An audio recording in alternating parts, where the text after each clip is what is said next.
இயற்கையான உடல் வந்துருச்சு, ரொம்ப சந்தோஷமா இருக்கு. வேறு எந்த சிந்தனையும் வேண்டாம் எனக்கு. உன்னுடைய 2 பாதங்களை மட்டும் எனக்கு, உன்னுடைய பாதங்களை பற்றக்கூடிய அருளை மட்டும் கொடுன்னு சொல்லி கேட்கிறார். கண் நோய் குணமாக வேண்டும் என்று சொன்னால்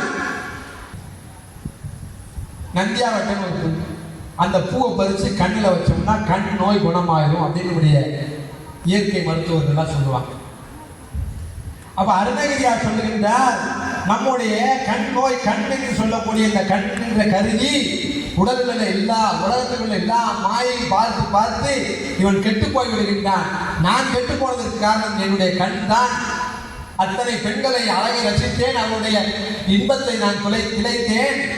அதனால் என்னுடைய கண் நோய், அந்த கண் நோய் இனி எந்த காலம் வரக்கூடாது.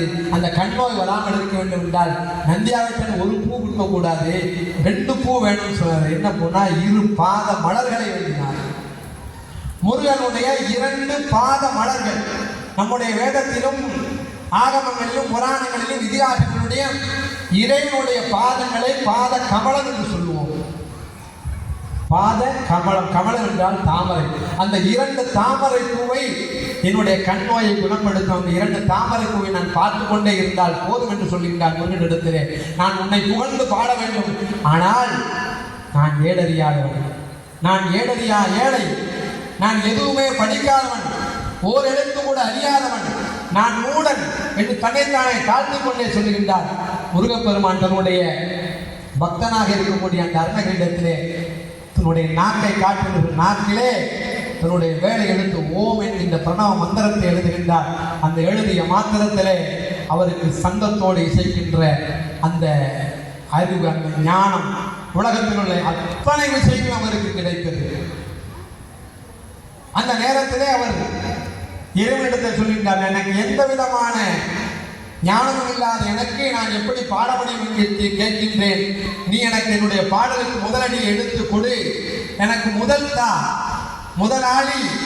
உலகத்தில் எத்தனை பேரும் முதலாளி என்று சொல்வார்கள், ஆனால் முதலாளி என்று சொன்னால் முருகன் ஒருவன் தான் முதலாளி. அவன் முதல் எடுத்து கொடுக்கக்கூடியவன். நாம் வியாபாரம் செய்தாலும் சரி, நாம் எந்த வேலை செய்தாலும் சரி, நாம் படித்தாலும் சரி, முதல் எழுத்தை எடுத்து கொடுக்கக்கூடிய அந்த முருகன் அந்த முதல் எழுத்தை எடுத்து கொடுத்தால் அது வாழ்க்கையில வெற்றி கிடைக்கும். அதனால முதல் எழுத்தை எடுத்து கொடுக்கின்றார். முதல் வார்த்தை இதே செந்தில்மா நகர் என்ற கடற்கரையில் இருக்கக்கூடிய கடற்கரையிலே இருந்தால் குப்பைகள் தான் கிடைக்கும். கடலுக்கு உள்ளே சென்றால் உள்ளே முத்து கிடைக்கும். அந்த முத்தையே எடுத்து முதல் வார்த்தையாக கொடுக்கின்றார், முத்து என்று கொடுக்கின்றார். அதை வைத்தே அவர் படிக்கின்றார் பாடல். முத்தை தருவத்தி திருநகை அத்தி சிறை சத்தி சரவண முத்தி குருவித்து குருவர என போதும் என்று சொல்லி அருணகிரிநாதர் தன்னுடைய திருப்புகழை பாட ஆரம்பிக்கின்றார்.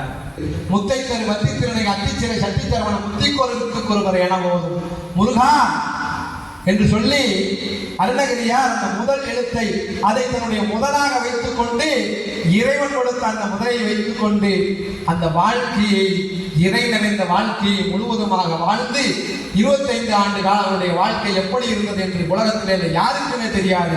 ஆனால் அதற்கு பிறகு வாழ்ந்த வாழ்க்கை உலகம் புகழ் பெற்றது. இன்றைக்கு கூட உலகத்தில் உள்ள அத்தனை நாடுகளிலும் திருப்புகழ் ஒலித்துக் கொண்டிருக்கின்றது. அப்பெயர் பெற்றதற்கு காரணம் 15ஆம் நூற்றாண்டில் இருக்கக்கூடிய அருணகிரிநாதர் இன்றைக்கு கிட்டத்தட்ட 21ஆம் நூற்றாண்டு 600 ஆண்டு காலமாக கூட மறையாமல் அந்த புகழ் மங்கா புகழாக இருக்கின்றார்.